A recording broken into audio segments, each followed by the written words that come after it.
Eu sou Yuri, sejam bem-vindos ao meu canal e neste vídeo irei falar sobre os episódios 9 e 10 de Goushou no Berserker. O episódio 9 começa ali com o nosso protagonista falando um pouco sobre a cidade de Babilônia, que reúne vários tipos de pessoas, mas que todas têm algo em comum, que no caso são a sua força. Elas são todas extremamente fortes, independente da ocupação que tinham no passado ou têm atualmente. Além, claro, de ser uma cidade com um estilo de vida extremamente caro, devido às suas localizações. Para a chegada de produtos ali na região demora bastante, além, é claro, dos monstros que há ali por perto. Depois disso, é mostrada a Rox se encontrando com Norten e Alistair, que estava sendo responsável por gerir a Babilônia até a sua chegada, e soube que ele estava na mesma batalha que tirou a vida de seu pai. No caso, o Norten era o auxiliar do pai da Rox, do Mason.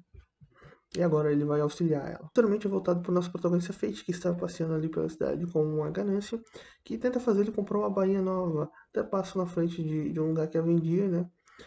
Mas o preço é absurdamente caro. E posteriormente naquele episódio eles acabam fazendo meio que uma parceria ali com aquele dono da loja, né? Que era alguém novo na cidade e ainda tinha que fazer seu nome. Então sugeriram essa parceria para divulgar os produtos deles. É uma parceria que a princípio tava meio estranha, porque o cara tava cobrando um preço cheio, mas no final das contas deu um desconto ali pro Fate no conjunto de armadura. Antes dele fazer essa parceria, ele havia ido caçar alguns monstros, né? E sugeriu um grupo de pessoas, mas ele recusou, falou que caçava sozinho. Então tava ali andando pela região, veio uma manada de orcs, mas aquele tal grupo acabou atacando antes dele e ele ficou ali batendo papo com a Liz, né? Ele falou, vai lá, vai você também. Ele falou não, porque ele não queria roubar a presença dos outros. Até que no horizonte surgiu uma outra companhia ainda maior, um grupo de monstros ainda maior, que ia fazer um ataque em pinça, aqueles mercenários. Ele foi lá cuidar daquele outro grupo que havia surgido. Ele acaba utilizando essa oportunidade para usar a habilidade de escudo do Grid e sai atropelando ali todo mundo. Até me fez lembrar do anime daquela garotinha do escudo antes. Na hora de pegar a grana, né, dos abates que ele havia feito, aquele mesmo grupo tenta dar uma despertinho, falando que ele roubou as presas dele e que ele devia dar para eles o dinheiro. Então ali começa uma pequena confusão e o Fate dá uma surra neles e pega o dinheiro, mas ali depois surge a Rox junto com o Mugan e a Miriam, e ele fica todo sem jeito, né? Ele explica o que aconteceu a Rox, que acaba deixando ele sair ali meio que com uma advertência, por assim dizer. Enquanto isso, os outros começaram a confusão, a advertência será de uma noite na prisão para refletir sobre o que fizeram. Aí posteriormente vem aquele momento da parceria que eu já falei. Bom, na parte mais final do episódio, enquanto o Fate estava procurando um lugar para poder comer, né, que estava com fome, ele viu um movimento ali na frente de um lugar, de um restaurante, uma taverna, algo assim. E de lá saiu uma garota que diz estar esperando por ele, inclusive sabendo o seu nome e se apresentando como Ares da Luxúria. Aqui vamos ter a conversa entre o Fate e a Ares, né? Aí ele acabou falando tudo sobre ele, sobre o Fate, que tinha pensado em entrar em contato com ele quando ele despertou, mas ele, como ela imaginou que ele conheceria a ganância, então ela deixou quieto. E vai falando de que ela já sabia bastante coisa sobre o Fate. O Fate então pergunta se ela conhecia mais, se tinha algum contato. Ela fala que eles não têm muito contato, já que ela é da segunda geração e não conhece bem os da primeira geração. E esse negócio de geração é algo que eu não tinha visto ainda no mangá, eu só tinha lido o mangá, mas eu não tinha visto no mangá. Então, algo que me deixou curioso, o que é a questão de geração é quantas pessoas já obteve o poder dos sete pecados capitais e quanto tempo vive será uma pessoa, porque a Mine é uma descendente de Gaia, e Gaia tinha sido destruída há 4.000 anos, então dá para se supor que Mine tem 4.000 anos, então as pessoas dos pecados elas acabam vivendo por mais tempo. Se for assim, quanto tempo será, quantos anos já tem a Ares da Luxúria, que é alguém da segunda geração? São alguns questionamentos que vão surgindo, mas que provavelmente não teremos respostas tão cedo, mas isso de geração é interessante. E qual será a geração do Fate, o pecado da gula? Já que é um dos pecados que mais mexem com a lei do mundo, que mais interfere, que mais desrespeitam a lei daquele mundo. Ou seja, como se fosse um dos pecados mais graves, por assim dizer. Ela até inclusive agradece por eles terem derrotado a Raniel, mas alerta que ainda há outras quimeras. Ela também se diz como guardiã do reino, e no caso toda decisão que ela toma será para benefício do próprio reino, mesmo que seja apenas num futuro bem distante. Então aqui ela revela para o Fate de que a Rox ela vai ter que morrer. E ele explica sobre um fenômeno de agressão, que quando o monstro morre, sua agressividade ainda fica naquele mundo, e que ao se acumular, surge uma fera coroada. Mas que esse fenômeno também pode ocorrer com seres humanos. No caso, como há um enorme ódio da população para com os Cavaleiros Sagrados, com exceção da Roxy, que é a única que trata a população com respeito e dignidade, por assim dizer, que valoriza o seu povo. Com a morte delas, as pessoas ficariam tão sentidas com aquilo que esse sentimento tão forte faria surgir um ser humano ainda mais poderoso, podendo sim lidar melhor com os monstros. E ao ver tudo isso, o Fate fica pé da vida e sai furioso do local, com a intenção, é claro, de permitir que aquilo não aconteça com a Rox. No episódio 10 temos ali o Fate e a Rox, coincidentemente tendo que ir para a Gaia. O Fate para pegar recursos para fazer a banha e a Rox porque o grupo de coletar matérias-primas tinha perdido o contato e não tinha voltado ainda. Então, cada um seguindo um caminho diferente foi atrás dos seus objetivos no mesmo local. É mostrado ali que o caminho do Fate tinha bastante orcs e tudo mais, e o Fate havia ganhado um mapa lá do dono da loja, enquanto o grupo da Rock estava meio desorientado, já que a bússola não funcionava e eles não estavam conseguindo se guiar pelas estrelas, já que o céu estava com bastante nuvens. Em um determinado momento, quando o Fate ali para descansar, ele começou a ter um sonho. E nesse sonho apareceu a garota que estava na reunião, né? A primeira que ele derrotou juntamente com a Mine. Então naquele sonho acaba aparecendo um mar de sangue. E ali naquele mar de sangue está todos aqueles que ele já matou. Criaturas e inclusive seres humanos. E é mostrado ali o Rado também. Então ele começa a se afundar naquele sangue. Até por ter também que pedir a mão para a garota que estava ali a garota que estava na reunião. Isso deve ser um pouco melhor explicado no episódio 11 ou 12. Essa questão aí.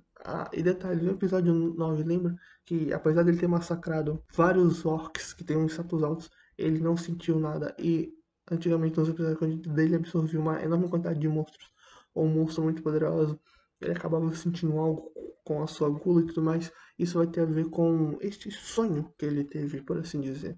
O fato dele não ter sentido nada. Bom, depois que ele acorda, percebe que um grupo de salamandras está ali por perto, né? Então ele acaba atacando, mas juntamente com o Greedo percebem que algo está estranho no seu comportamento, já que ao serem atacados, geralmente eles recuam, mas eles seguiam firme em frente para o seu caminho. Então o Fate resolve segui-los para ver aonde eles estavam indo. E acontece que elas foram diretamente para o acampamento onde estava a Rox. Ele chega lá e ajuda eles a derrotar os Salamandras, com alguns feridos, como o Mugan e o Alistair. E ali eles notam que há um símbolo estranho nas Salamandras, que é confirmado em todas as quatro que haviam ali.